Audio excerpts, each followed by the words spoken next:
काफी सालों में ऐसा कभी कभी होता है कि भाई हमारे को कुछ अलग सा देखने को मिलता है टेक इंडस्ट्री में, और सभी लोग जो है उसका हुआ मचा देते हैं कि भाई ये क्या आ रहा है, कैसा होगा। और भाई ट्विटर पे अभी थोड़े टाइम पहले सितंबर 25-26 के आसपास वीवो ने डाल दिया कि वो लोग लेकर आ रहे हैं इंडिया के अंदर अपना Origin OS 6। और उसके बाद से भाई ट्विटर और हर एक जगह पर सबने स्टार्ट कर दिया कि भाई Origin OS 6 आने वाला है, Origin OS 6 आने वाला है, ये अलग ही लेवल का सॉफ्टवेयर होगा, ये ऐसा होगा, वैसा होगा, ये हो जाएगा। और भाई साहब मैंने सोचा कि इसके ऊपर एक पूरी वीडियो बनाते हैं और आपको बताते हैं कि भाई एक्चुअली Origin OS 6 क्या है, कैसा होगा और क्या क्या चीजें आप लोगों को देखने को मिलेंगी। क्योंकि देखो भाई मैं चाइना गया हूँ, मैंने Origin OS जो वहां वाला है वो चला के देखा है चाइना के अंदर भी, और मैंने FunTouch OS भाई पिछले इतने सालों से चलाया है, ये मुझे पता है भाई दोनों सॉफ्टवेयर में क्या है। और मेजोरिटी मैंने सभी ब्रांड के सारे सॉफ्टवेयर चला रखे हैं। तो जब भी इतनी बड़ी ब्रांड बोलती है कि भाई एक सॉफ्टवेयर के अंदर रेवोल्यूशन आने वाला है तो भाई कुछ ना कुछ अलग तो होता ही है, ये बात देखो माननी पड़ेगी। अब आपको बताऊंगा इस वीडियो के अंदर कि भाई क्या होगा Origin OS 6, क्या चीज है ये, क्यों आने वाला है, क्या इसका रीजन है, और इन सभी चीजों को जानने के लिए अगर आप लोग भाई देखो पहली बार चैनल को बना रहे हो तो डेफिनेटली लाइक करो, चैनल को सब्सक्राइब कर दो, क्योंकि हम लोग ऐसी इन्फॉर्मेटिव वीडियोस बनाते रहते हैं ना, आप लोग थोड़ी सी ऐसे ही हेल्प करते रहते हैं। भाई टू भाई वाला सीन है यहाँ पे अपना पूरा मस्त एकदम, ठीक है। तो जल्दी से सब्सक्राइब कर देना चैनल को।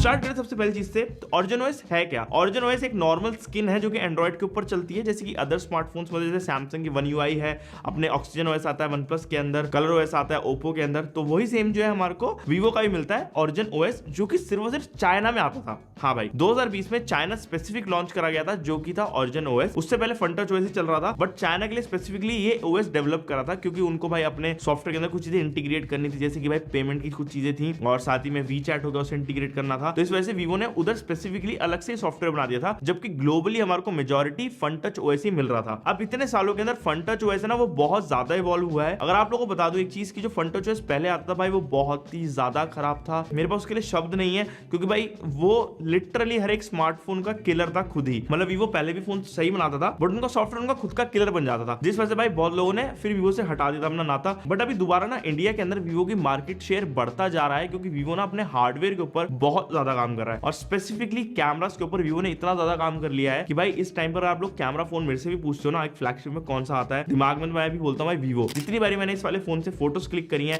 भाई सभी ने बोला है कि भाई इसकी फोटोज लाजवाब आ रही हैं, चाहे फिर उनके पास आईफोन का ही बेस्ट मॉडल क्यों ना हो या फिर सैमसंग का कोई फोन क्यों ना हो, S25 अल्ट्रा या फिर इवन 16 Pro Max, उस टाइम पे वही था, 17 Pro Max तो लेटेस्ट ही है। तो अभी के टाइम पे भाई इनका हार्डवेयर ना बहुत स्ट्रॉन्ग है, ठीक है, और साथ ही में इनकी सर्विस क्वालिटी भी बहुत स्ट्रॉन्ग है इंडिया के अंदर स्पेसिफिकली। तो Vivo का जो सर्विस सेंटर अगर आप लोग जानते होंगे तो बहुत ज्यादा मिल जाते हैं हमारे को, टीयर 2 टीयर 3 सिटीज में Vivo के सर्विस सेंटर है, जिस वजह से इनका नेटवर्क बहुत ज्यादा स्ट्रॉन्ग है और सेकंड हार्डवेयर बहुत स्ट्रॉन्ग है। लेकिन इनका सबसे बड़ा जो आपके तो ड्रॉबैक था वो इनका सॉफ्टवेयर ही था, जो कि था FunTouch OS। अब Vivo ने सोचा था कि भाई FunTouch OS 15 लोग लाएंगे तो उसके बाद ना काफी सारी चीजें चेंज हो जाएंगी। देखो हुई, नो डाउट मैं बोलूंगा, जब से FunTouch OS 15 आया है, नए कलर OS 15 आया है, इन सभी के अंदर चेंजेस जरूर आए हैं, फीड्स फास्ट हो गई हैं, एनिमेशन में बहुत ज्यादा फर्क आ गया है, फ्लूइड लगता है सॉफ्टवेयर, बहुत ज्यादा यूज करने में मजा आता है। बट स्टिल जो पंच है ना, जो अंदर का ऐसे रूह है वो अभी भी मिसिंग है कहीं ना कहीं इन सॉफ्टवेयर में, क्योंकि जो वो रूह है ना वो सैमसंग जरूर क्रैक कर चुका है इस टाइम पर। सैमसंग के One UI के अंदर जो आपको परफॉर्मेंस मिलती है, जो आपको ओवरऑल कस्टमाइजेशन मिलती है, वो नेक्स्ट लेवल है, क्योंकि ना वो एक आपको ना एक ऐसा एनवायरनमेंट बना के देता है जिससे कि आपको ना एक प्रीमियम फील भी आती है,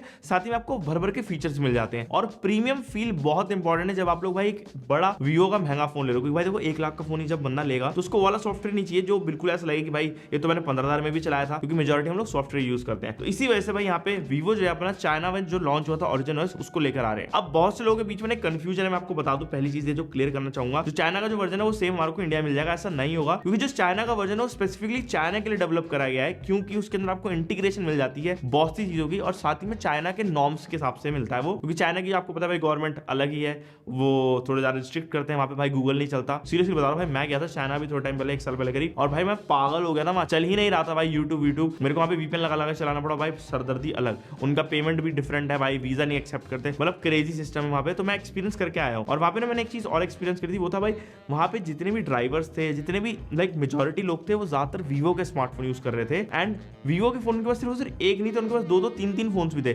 सैमसंग का भी था, Vivo का भी था, और वो चीज देख के मुझे ना थोड़ा सा अलग लगा। और जब मैंने उनका भाई फोन के अंदर झांक के देखा तो भाई उनके में मल्टीपल एप्लीकेशन रन हो रही है, मतलब मल्टी विंडो का एक्चुअल वो लोग यूज ले रहे थे वहां पे चाइना के अंदर। इस वजह से Origin OS वहां के लिए स्पेसिफिकली डेवलप हुआ था, क्योंकि उन्हें पता था अगर ये FunTouch OS करने लग गया ऐसा तो भाई पूरा ही सिस्टम बिगड़ जाएगा, क्योंकि ग्लोबली भी उनको लॉन्च करना होता था। तो इसी वजह से जो इंडिया के अंदर ऑरिजिन ओएस आएगा वो थोड़ा सा डिफरेंट होगा चाइना वाले ऑरिजिन ओएस से। तो आपको यहाँ पे फर्क पता चल जाएगा कि होगा भाई, ऐसा नहीं कि सेम टू सेम वही ऑरिजिन ओएस यहाँ पे लेकर आएंगे। अब मैं भाई सबसे बड़ी चीज बता रहा हूँ, अगर वीवो का कोई भी रिप्रेजेंटेटिव वीडियो देख रहा है तो मेरी गुजारिश है भाई प्लीज फनटच ओएस को रीब्रांड या फिर रीनेम करके ऑरिजिन ओएस बस लॉन्च करना, जस्ट कि भाई हाइप क्रिएट करने के लिए। यार वो बहुत बुरा हो जाएगा, क्योंकि हम लोग वो नहीं चाहते। हमारे को जो चीजें चाहिए एक एज ए यूजर फीडबैक, वो अगर आप लोग करोगे तो भाई बढ़िया रहेगा।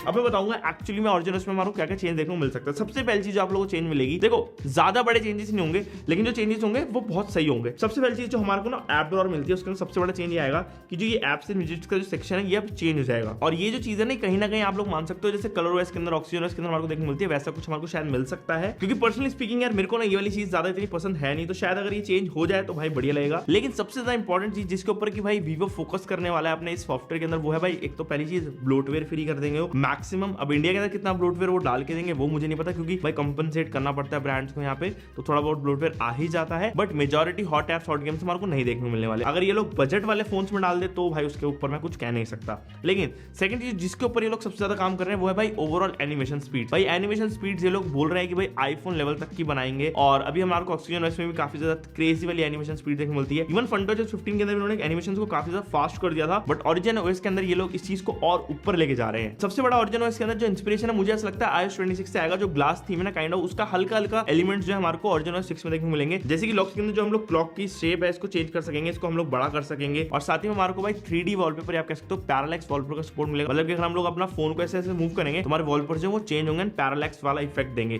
तो ये कुछ चीजें जो काफी इंटरेस्टिंग है इस वाले सॉफ्टवेयर के अंदर। साथ ही में सबसे ज्यादा इंपॉर्टेंट चीज जो आपको ऑरिजिन ओएस के अंदर मिलेगी वो है स्टेबिलिटी। देखो फनटच इस टाइम पर स्टेबल नहीं है, काफी टाइम पर लोगों को लैग्स देता है, इश्यूज देता है। तो जो स्टेबिलिटी है उसके ऊपर सबसे ज्यादा काम कर रहे हैं वीवो वाले, ताकि हमारे को एक महंगा फोन जब हम लोग खरीद रहे हैं 40-50 हजार का भी अगर हम लोग खरीद रहे हैं तो एक स्टेबल परफॉर्मेंस मिले, जो कि सबसे ज्यादा इंपॉर्टेंट होती है। क्योंकि आगे अगर हमारे को 2-3 साल भी ये फोन चलाने हैं तो भाई स्टेबिलिटी अगर नहीं मिलेगी तो कैसे चला पाएंगे फोन। अब ये वाला जो ऑरिजिन ओएस 6 है ये बेस्ड होगा एंड्रॉइड 16 के ऊपर। जितने भी स्मार्टफोन्स वीवो के इंडिया के अंदर बोला गया था कि भाई उनको एंड्रॉइड 16 का अपडेट मिलेगा, तो उन सभी को ऑरिजिन ओएस 6 का भी अपडेट मिलेगा। अब ऑरिजिन ओएस आने के बाद भाई आप लोग एक चीज ध्यान रखना कि आप लोगों को ड्रास्टिकली इंप्रूवमेंट जो है धीरे धीरे करके मिलेंगे। ऑरिजिन ओएस 6 आएगा, फिर उसके बाद जो पॉइंट करके वर्जन आएंगे, क्योंकि इंडिया के अंदर भाई देखो डिवाइसेस बहुत सारे, लोगों का एक्सपीरियंस अलग रहता है, सबके यूज केस अलग होते हैं। तो मेरे को लगता है यहाँ पे कुछ ना कुछ इश्यूज आएंगे इनिशियली, बट वो फिक्स हो जाएंगे जल्दी, क्योंकि वीवो की सॉफ्टवेयर टीम थोड़ी सी स्ट्रॉन्ग है। और सबसे बड़ा रीजन मुझे पता क्या लगता है जो ऑरिजिन ओएस को लेकर आ रहे हैं वो है कंपटीशन। भाई इस टाइम पर कंपटीशन इतना ज्यादा बूम कर रहा है ना, चाहे आप लोग ओप्पो देख लो, चाहे आप लोग लाइक दूसरे स्मार्टफोन देख लो, भाई सभी इतना क्रेजी काम कर रहे हैं। और वहां पे वीवो अपने सॉफ्टवेयर की वजह से पीछे ही हो रहा था, तो इनको ऑरिजिन ओएस तो लेकर आना ही था,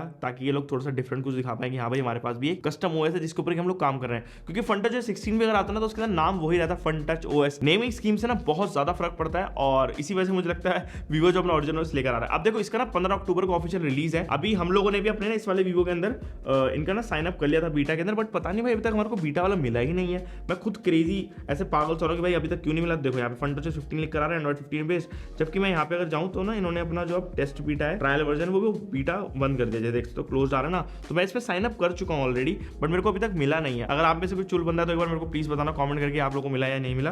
बट मुझे तो भाई अभी तक नहीं मिला है, नो अपडेट्स अवेलेबल मेरे को यहाँ पे दिख रहे हैं। जैसे कि देखो कि नीचे लिख कर आ रहा है your sign up is under review please wait. मेरा जो साइन अप है वो तो देखो हो चुका है, और यहाँ पे ऑरिजिन ओएस लिख कर आ रहा था। अगर आपको देखना तो ये देख सकते हो यहाँ पे ऑरिजिन ओएस बढ़िया तरीके से लिख कर आता है। तो देखो बेसिकली वही सीन है कि भाई देखो मैंने तो कर दिया था बट ऑन टाइम में नहीं हो पा रहा है, बट मैं ट्राई करूंगा कि भाई जैसे ही मेरे फोन पे आता है उसके बाद आपको एक इन डिटेल वीडियो दे दूं कि भाई एक्चुअली में क्या क्या चीजें हैं जो इस वाले सॉफ्टवेयर के अंदर आपको देखने को मिलेंगी। पर्सनली एक दो चीजें और जिसके ऊपर मैं चाहता हूं वीवो काम करे, जैसे कि मल्टीटास्किंग के अंदर अगर थोड़ा सा और बेटरमेंट हमारे को मिल जाए, और साथ ही में app loading speeds of application, तो थोड़ा सा ये बेटर हो जाए ना, और ज्यादा अच्छा हो जाएगा सॉफ्टवेयर ओवरऑल। बस मैं ये चाहता हूं कि भाई फनटच ओएस को लोग रीब्रांड ना कर दें, ऑरिजिन ओएस के अंदर थोड़ा डिफरेंट करें उस सॉफ्टवेयर को। सेटिंग्स के अंदर हाँ नो डाउट हमारे को भाई चेंजेस देखने को मिलने वाले। सेटिंग्स के अंदर जो टैब्स है ना वो क्लटर फ्री रहेंगे, जो मैं आपको दिखाता हूं एक बार। जैसे भी नॉर्मल जो हमारी सेटिंग्स है ये थोड़ी क्लटर्ड है, अगर आप देखोगे इसको ध्यान से तो देखो हमारे को हेडिंग मिल रही है, फिर एक नॉर्मल सब हेडिंग मिल रही है। तो जो हमारे को आईफोन में जिस तरीके का पूरा एक सॉफ्टवेयर मिलता है सेटिंग्स के अंदर, काइंड ऑफ वही सेम जो वीवो अपने ऑरिजिन ओएस के अंदर डालेगा। क्योंकि अगर आप चाइना वाला ऑरिजिन ओएस देखो तो हमारे को वही सेम डीक्लटर्ड लुक मिलता है, तो वही काइंड ऑफ हमारे को इस वाली सेटिंग्स में भी देखने को मिल जाएगा। तो यहाँ पे काफी सारी चीजें देखो ऑरिजिन ओएस के अंदर आएंगी, बट क्या वो एक सच में बड़ा अपग्रेड होगा, उसके ऊपर मैं थोड़ा सा अभी स्केप्टिकल हूं, क्योंकि मैं चाहता हूं वो बड़ा अपग्रेड बन जाए, बट वीवो अगर उस चीज को कर देता तो काफी ज्यादा क्रेजी वाली इनका डिमांड बढ़ जाएगी मार्केट में, सच बता रहा हूं। क्योंकि जो अभी है ना, सबसे ज्यादा जो पीछे लैग कर रहे हैं वो सिर्फ इनका सॉफ्टवेयर की वजह से है, अदरवाइज इनके फोन्स के हार्डवेयर और सर्विस इनकी बहुत क्रेजी है। बाकी आप लोग बता रहे कमेंट सेक्शन के अंदर आप लोग क्या लगता है कि जो मेरी थ्योरी है वो सही काम करेगी या नहीं करेगी, एंड मैं थोड़ी सी गुफ्तगू करने के लिए आप लोग से आ ही जाता हूँ। आप लोग अगर ये वाली डिटेल पसंद आई होगी कि भाई हाँ ये सब हो सकता है, तो आप लोग डेफिनेटली कमेंट कर सकते हो, लाइक कर सकते हो वीडियो को, और इतना ही था इस वीडियो के अंदर। मैं आपसे नेक्स्ट वीडियो के अंदर जैसे हमारे फोन पर ऑरिजिन OS आता है, और जब तक के लिए बाय बाय।